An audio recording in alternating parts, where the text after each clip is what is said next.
അസ്സലാമു അലൈക്കും. വലൈക്കും അസ്സലാം. ബാബ ഇന്ന് പ്രവാചകന്റെ കഥ പറയാൻ പോവുകയാണോ? അതെ, തീർച്ചയായും. നീ വളരെ ആവേശഭരിതനാണല്ലോ. ഇത്തരം കഥ കേൾക്കാൻ എനിക്ക് ഇഷ്ടമാണ്. മാഷാ അല്ലാഹ്, വളരെ നല്ലത്. ഇന്ന് ഞാൻ നിനക്ക് അയ്യൂബ് നബി അലൈഹിസ്സലാമിന്റെ കഥയാണ് പറഞ്ഞു തരാൻ പോകുന്നത്. അദ്ദേഹം ആരായിരുന്നു? ഇസ്ലാമിലെ ഒരു പ്രവാചകനാണ് അയ്യൂബ് നബി അലൈഹിസ്സലാം. അദ്ദേഹത്തിന്റെ പേര് ഖുർആനിൽ പ്രതിപാദിച്ചിട്ടുണ്ട്. കൂടാതെ ഖുർആനിൽ അദ്ദേഹത്തെക്കുറിച്ച് വിവരിക്കുന്നത് അള്ളാഹുവിന്റെ നീതിമാനായ ദാസൻ എന്നാണ്. അദ്ദേഹം വളരെക്കാലം അള്ളാഹുവിന്റെ പരീക്ഷണത്തിന് വിധേയനായിട്ടുണ്ട്. ബിസ്മില്ലാഹിർ റഹ്മാനിർ റഹീം.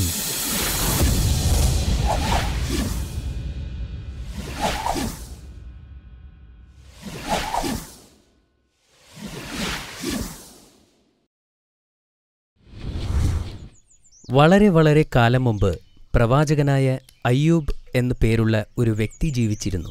അദ്ദേഹം യൂസഫ് നബി അലൈഹിസ്സലാമിന്റെ ചെറുമകനായിരുന്നു. അദ്ദേഹത്തിന്റെ ഭാര്യയുടെ പേര് റഹ്മ എന്നായിരുന്നു. അവർ രണ്ടുപേരും സന്തോഷത്തോടെ ജീവിച്ചു. അള്ളാഹു അദ്ദേഹത്തിന് ധാരാളം മക്കളെ നൽകി. അദ്ദേഹം വളരെ സമ്പന്നനായിരുന്നു. അദ്ദേഹത്തിന് ധാരാളം ഭൂമി സ്വന്തമായിട്ടുണ്ടായിരുന്നു. കൂടാതെ ധാരാളം പശുക്കളുമുണ്ടായിരുന്നു. അദ്ദേഹം അള്ളാഹുവിന്റെ ആത്മാർത്ഥതയുള്ള ആരാധകരിൽ ഒരാളായിരുന്നു. അള്ളാഹു അദ്ദേഹത്തിന് നൽകിയിട്ടുള്ള എല്ലാ അനുഗ്രഹങ്ങൾക്കും നന്ദി പ്രകടിപ്പിച്ചിരുന്നു. അദ്ദേഹം ദരിദ്രരെ സ്നേഹിച്ചിരുന്നു. അവർക്ക് ഭക്ഷണവും വസ്ത്രവും നൽകി എപ്പോഴും ഒരു അനാഥനെയോ ഒരു ദരിദ്രനെയോ തന്നോടൊപ്പം ഭക്ഷണം കഴിക്കാൻ ക്ഷണിച്ചിരുന്നു. ഒരിക്കൽ മലക്കുകൾ അള്ളാഹുവിന്റെ വിശ്വസ്ത ദാസന്മാരെക്കുറിച്ച് ചർച്ച ചെയ്യുകയായിരുന്നു.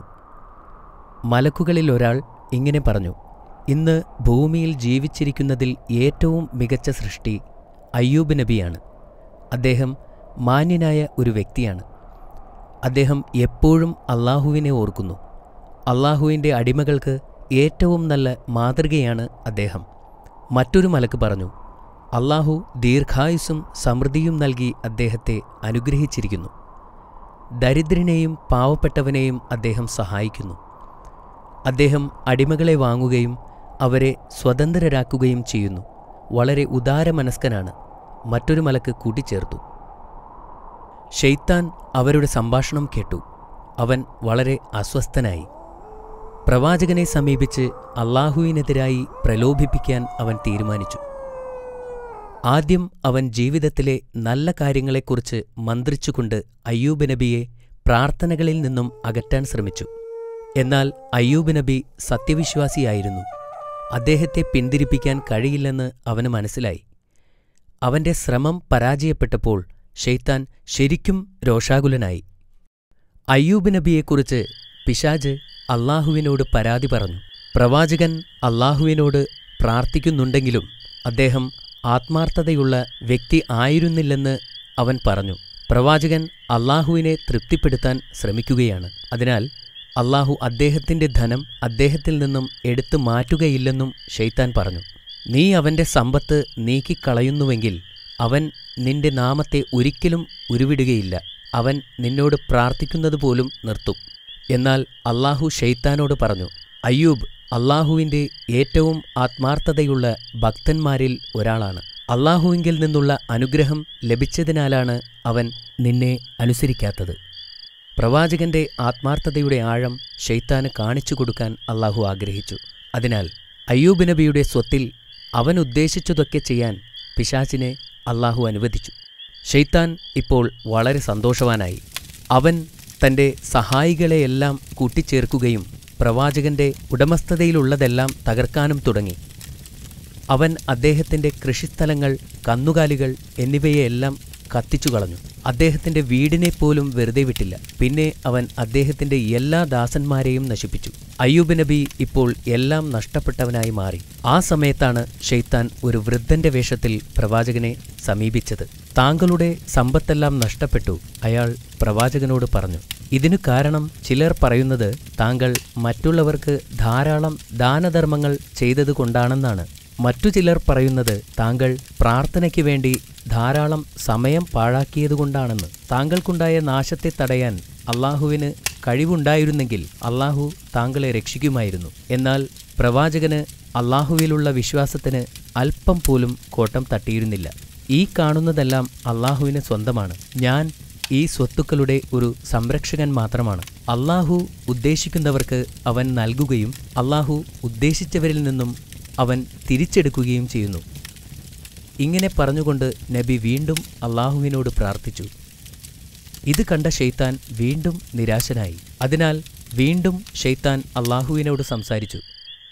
ഞാൻ അവൻ്റെ വസ്തുവകകളൊക്കെയും നഷ്ടപ്പെടുത്തി. എന്നാൽ അവൻ ഇപ്പോഴും നിന്നിൽ അങ്ങേയറ്റം നന്ദിയുള്ളവനാണ്. അവൻ അള്ളാഹുവിനോട് പറഞ്ഞു, മാതാപിതാക്കളുടെ യഥാർത്ഥ പരീക്ഷണം അവൻ്റെ മക്കളിലൂടെയാണ്. അയ്യൂബിന് തൻ്റെ മക്കളെ നഷ്ടപ്പെടുമ്പോൾ അവൻ നിന്നെ തള്ളിപ്പറയുന്നത് കാണാം. അവൻ ആവശ്യപ്പെട്ട കാര്യം ചെയ്യാൻ പിശാചിന് അള്ളാഹു അധികാരം നൽകി. എന്തൊക്കെ ആസൂത്രണങ്ങൾ നടത്തിയാലും പ്രവാചകന്റെ വിശ്വാസവും ക്ഷമയും ഇല്ലാതാക്കാൻ കഴിയില്ലെന്ന് അള്ളാഹു അവന് മുന്നറിയിപ്പ് നൽകുകയും ചെയ്തു. ശൈത്താൻ വീണ്ടും തൻ്റെ സഹായികളെ വിളിച്ചുകൂട്ടി പ്രവാചകന്റെ മക്കളെ നശിപ്പിക്കാൻ ഇറങ്ങിപ്പുറപ്പെട്ടു. അവൻ പ്രവാചകന്റെ മക്കൾ താമസിച്ചിരുന്ന വീട് നശിപ്പിച്ചു. അവരെ എല്ലാവരെയും കൊന്നുകളഞ്ഞു. ശൈത്താൻ വീണ്ടും ഒരു പുരുഷനായി വേഷം മാറി പ്രവാചകന്റെ അടുത്തേക്ക് ചെന്നു. ആശ്വസിപ്പിക്കുന്ന രീതിയിൽ അവൻ അദ്ദേഹത്തോട് പറഞ്ഞു, താങ്കളുടെ മക്കൾ മരണമടഞ്ഞ സാഹചര്യം വളരെ ദുഃഖകരമായിരുന്നു.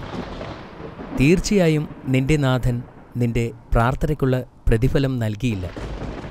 നബി അള്ളാഹുവിനെ ഇപ്പോൾ നിഷേധിക്കുമെന്ന പ്രതീക്ഷയിൽ പിശാച് ആകാംക്ഷയോടെ കാത്തിരുന്നു.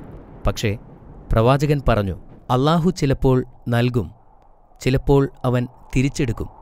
അവൻ ചിലപ്പോൾ സന്തുഷ്ടനാണ്, ചിലപ്പോൾ നമ്മൾ ചെയ്യുന്നതിൽ അവൻ തൃപ്തനല്ല.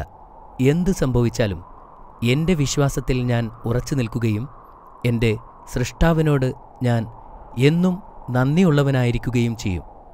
പിന്നെ പ്രവാചകൻ തൻ്റെ നാഥനോട് പ്രാർത്ഥിച്ചു. അത് കണ്ടപ്പോൾ ശൈത്താൻ വളരെ കോപാകുലനായി. ശൈത്താൻ വീണ്ടും ദൈവത്തോട് വിളിച്ചു പറഞ്ഞു, അയ്യൂബിന് തൻ്റെ സമ്പത്ത് മുഴുവൻ നഷ്ടപ്പെട്ടു. കുട്ടികൾ മരിച്ചു. അവന് ആരോഗ്യമുണ്ടായിരിക്കുന്നിടത്തോളം കാലം ഇനിയും കുട്ടികളുണ്ടാകുമെന്ന പ്രതീക്ഷയിൽ അള്ളാഹുവിനെ കൂടുതൽ കൂടുതൽ ആരാധിച്ചു കഴിയും. അതുകൊണ്ട് അദ്ദേഹത്തിൻ്റെ ശരീരത്തെ തളർത്തുവാൻ എനിക്ക് അനുവാദം തരണം. പിന്നീട് അവൻ ഒരിക്കലും അള്ളാഹുവിനെ ആരാധിക്കുകയില്ല. അവനൊരു നിഷേധിയായിത്തീരും. പിശാചിനെ ഒരു പാഠം പഠിപ്പിക്കണമെന്ന് അള്ളാഹു നിശ്ചയിച്ചു. അതിനാൽ അവൻ്റെ മൂന്നാമത്തെ ആവശ്യവും അള്ളാഹു അനുവദിച്ചു. എന്നാൽ ഒരു വ്യവസ്ഥ വച്ചു. പ്രവാചകന്റെ ശരീരത്തിൽ മാത്രമായിരിക്കും ശൈത്താൻ അധികാരം, മറിച്ച് അവൻ്റെ ആത്മാവിലോ ബുദ്ധിയിലോ അല്ല. പ്രവാചകൻ തീർച്ചയായും തൻ്റെ ദൈവത്തെ ഉപേക്ഷിക്കാൻ പോവുകയാണെന്ന് അറിയാമായിരുന്നതിനാൽ പിശാച് വളരെ സന്തുഷ്ടനായിരുന്നു. ഈ അധികാരം ഉപയോഗിച്ച് ശൈത്താൻ പ്രവാചകന്റെ ശരീരത്തിൽ പ്രവർത്തിക്കാൻ തുടങ്ങി. പ്രവാചകൻ രോഗബാധിതനായി. കുറച്ചു കഴിഞ്ഞപ്പോൾ നബിയുടെ ശരീരം വെറും അസ്ഥിയും തൊലിയും മാത്രമായി. എന്നാൽ പ്രവാചകൻ തൻ്റെ സകല വിശ്വാസങ്ങളിലും ശക്തമായി ഉറച്ചുനിന്നു. അദ്ദേഹം നിരാശനാവുകയോ സഹായത്തിനായി മറ്റുള്ളവരിലേക്ക് തിരിയുകയോ ചെയ്തില്ല. അള്ളാഹുവിൻ്റെ കാരുണ്യം പ്രതീക്ഷിച്ച് കാത്തിരുന്നു. അദ്ദേഹത്തിൻ്റെ അടുത്ത ബന്ധുക്കളും സുഹൃത്തുക്കൾ പോലും അദ്ദേഹത്തെ ഉപേക്ഷിച്ചു. ദയയും സ്നേഹവുമുള്ള അദ്ദേഹത്തിൻ്റെ ഭാര്യ മാത്രം അദ്ദേഹത്തിൻ്റെ കൂടെ നിന്നു.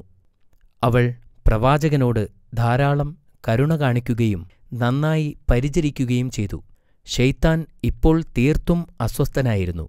അതിനാൽ അയാൾ ഒരു പുരുഷന്റെ രൂപത്തിൽ അവളുടെ അടുത്തു ചെന്നു. നിന്റെ ഭർത്താവ് എവിടെ എന്നവൻ ചോദിച്ചു. അവൾ കിടക്കയിൽ ഏതാണ്ട് ജീവനില്ലാത്ത രൂപത്തിൽ കിടക്കുന്ന നബിയെ ചൂണ്ടിക്കാണിച്ചുകൊണ്ട് പറഞ്ഞു, അദ്ദേഹം ഇവിടെയുണ്ട്, ജീവനും മരണത്തിനുമിടയിൽ കിടക്കുന്നു. അപ്പോൾ ശൈത്താൻ പ്രവാചകന് ആരോഗ്യവും സമ്പത്തും മക്കളുമുണ്ടായിരുന്ന കാലത്തെക്കുറിച്ച് പ്രവാചകന്റെ ഭാര്യയെ ഓർമ്മിപ്പിച്ചു. അവൾ വേദനയോടെ പറഞ്ഞു, കടന്നുപോയത് ക്ലേശകരമായ വർഷങ്ങളായിരുന്നു. അവളുടെ കണ്ണുകൾ നിറഞ്ഞൊഴുകാൻ തുടങ്ങി. എത്ര നാൾ അങ്ങ് നാഥനിൽ നിന്നുള്ള ഈ പീഡനം സഹിക്കും?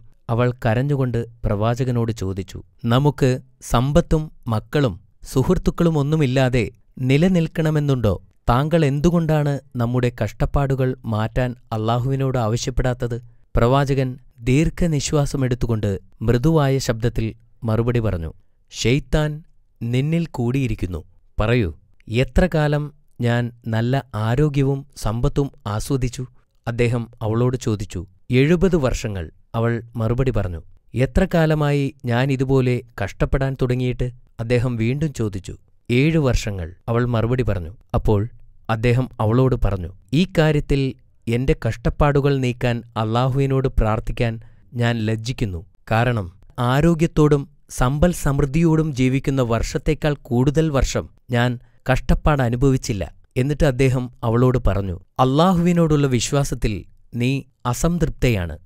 എപ്പോഴെങ്കിലും എനിക്കെന്റെ ആരോഗ്യം തിരിച്ചു കിട്ടുകയാണെങ്കിൽ ഞാൻ നിന്നെ 100 ചാട്ടവാറടികൊണ്ട് ശിക്ഷിക്കും എന്നദ്ദേഹം പ്രതിജ്ഞ ചെയ്തു. അദ്ദേഹം അവളോട് വീട് വിട്ടു പോകുവാൻ ആജ്ഞാപിച്ചു. പ്രവാചകന്റെ ഭാര്യ കരഞ്ഞുകൊണ്ട് വീട് വിട്ടുപോയി. ഈ നിസ്സഹായ അവസ്ഥയിൽ അദ്ദേഹം അല്ലാഹുവിനോട് പ്രാർത്ഥിച്ചു. അത് പരാതിപ്പെടാനല്ലായിരുന്നു, അല്ലാഹുവിന്റെ കാരുണ്യത്തിനു വേണ്ടിയായിരുന്നു. എന്റെ നാഥാ, ഞാൻ അവശനായിരിക്കുന്നു. നീയാണ് ഏറ്റവും വലിയ കരുണാമയൻ. പ്രവാചകന്റെ പ്രാർത്ഥന സ്വീകരിച്ച് അല്ലാഹു അദ്ദേഹത്തോട് കരുണ കാട്ടുകയും ചെയ്തു. അല്ലാഹു തന്റെ കാല് ഭൂമിയിൽ കുത്താൻ ആവശ്യപ്പെട്ടു. പ്രവാചകൻ ആ കൽപ്പന അനുസരിച്ചു. പെട്ടെന്നു തന്നെ നിലത്തുനിന്ന് ഒരു ഉറവ വന്നു. അല്ലാഹു കൽപ്പിച്ചതുപോലെ അദ്ദേഹം ആ വെള്ളത്തിൽ കുളിച്ചു. പെട്ടെന്ന് അദ്ദേഹത്തിന് സുഖം പ്രാപിച്ചു. അതേസമയം തന്റെ വിശ്വസ്തയായ ഭാര്യയ്ക്ക് ഭർത്താവിനെ പിരിഞ്ഞ് അധിക ദൂരം പോകാൻ കഴിഞ്ഞിരുന്നില്ല. അദ്ദേഹത്തെ സേവിക്കാനാഗ്രഹിച്ച് അവൾ വീട്ടിലേക്ക് മടങ്ങിവന്നു. വീടിനകത്ത് കടന്നപ്പോൾ പെട്ടെന്നുള്ള മാറ്റം കണ്ട് അവൾ അതിശയിച്ചു. പ്രവാചകൻ വീണ്ടും ആരോഗ്യവാനായിരിക്കുന്നു. അവൾ അദ്ദേഹത്തെ കെട്ടിപ്പിടിക്കുകയും അല്ലാഹുവിനോട് നന്ദി പറയുകയും ചെയ്തു. പ്രവാചകൻ ദേഷ്യത്തിലായിരുന്നപ്പോൾ എടുത്ത ശപഥത്തെക്കുറിച്ചോർത്ത് അദ്ദേഹം ഇപ്പോൾ ദുഃഖിക്കുന്നു. ആരോഗ്യം തിരിച്ചു കിട്ടുകയാണെങ്കിൽ ഭാര്യയ്ക്ക് 100 അടി നൽകുമെന്ന് അല്ലാഹുവിനോട് സത്യം ചെയ്തിരുന്നു. അവളെ വേദനിപ്പിക്കാൻ അദ്ദേഹത്തിനാകുമായിരുന്നില്ല. എന്നാൽ അല്ലാഹുവിനോടുള്ള വാക്കു തെറ്റിക്കാനും അദ്ദേഹത്തിന് കഴിയില്ലായിരുന്നു. അല്ലാഹു തന്റെ വിശ്വസ്തനായ ദാസന്റെ ധർമ്മസങ്കടം പരിഹരിക്കാനായി വന്നു. അല്ലാഹു അദ്ദേഹത്തോട് കനം കുറഞ്ഞ പുല്ലിന്റെ ഒരു കെട്ടുണ്ടാക്കുവാനും അതുവച്ച് ഭാര്യയെ പതുക്കെ അടിക്കുവാനും ആവശ്യപ്പെട്ടു. അല്ലാഹു പ്രവാചകന് അദ്ദേഹത്തിന്റെ സമ്പത്തുകളെല്ലാം തിരിച്ചുകൊടുത്തു. അദ്ദേഹത്തിന്റെ മക്കളെ മരണത്തിൽ നിന്നും ഉയർത്തെഴുന്നേൽപ്പിച്ചു. അദ്ദേഹം 93 വയസ്സുവരെ ജീവിച്ചിരുന്നു എന്നാണ് പറയപ്പെടുന്നത്. ഈ കഥ നമ്മെ ഓർമ്മിപ്പിക്കുന്നത് അല്ലാഹു നമ്മളെ പല രീതിയിൽ പരീക്ഷിക്കുമെന്നാണ്. അതുകൊണ്ട് നമ്മുടെ വിശ്വാസത്തിൽ നാം ശക്തരായി നിലകൊള്ളണം. നിരന്തരം അവനെ ആരാധിക്കുകയും ചെയ്യണം.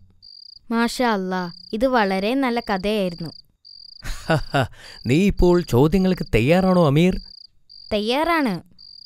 ശരി, എങ്കിൽ പറയൂ, പ്രവാചകനെ പിന്തിരിപ്പിക്കാൻ വേണ്ടി ശൈത്താൻ ആദ്യം ശ്രമിച്ചതെങ്ങനെ? എല്ലാ നല്ല കാര്യങ്ങളെക്കുറിച്ചും മന്ത്രിച്ചുകൊണ്ട് ശൈത്താൻ പ്രവാചകനെ പ്രാർത്ഥനകളിൽ നിന്ന് ശ്രദ്ധ തിരിക്കാൻ ശ്രമിച്ചു.